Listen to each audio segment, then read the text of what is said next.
Election परे नुआ सरकार आसीबा परे रत्न भंडार खोली पारुची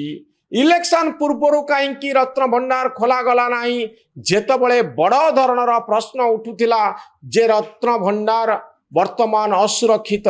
निजे जदि ए संपर्क में बीजेडी सचेतन रही था ताले भारतीय जनता पार्टी को एते बड़ सुजोग मिल न था अपवाद तैयारी करबा पाई गुजब तैयारी करबा पाई पॉलिटिकल नैरेटिव रे BJD फसीगला election result Biju Janata Dal विरुद्ध रे गला जो जो कारण रु बीजेडी हारिची बोली कहा जाउची अन्यतम कारण हेउची रत्न भंडार जहा बीजेडी सरकार समय खोली नथिला केउ अज्ञात कारण रु खोली नथिला तार जवाब कहा पाखरे नाही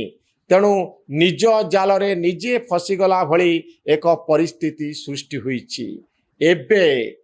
बीजेपी कहवा उचित जे आपण तो कहते रत्न भंडार रु रत्न चोरी हो जाइची चाबी तमिलनाडु चली जाइची ताहले 78 मसीह जहा रत्न थिला आज दिन रे से रत्न समान ढंग रे अछि यार कारण कौन ए संपर्क रे डिटेल रिपोर्ट लोकंक सामना रे रखिबार अछि 78 मसीह कौन थिला 26 मसीह कौन रही।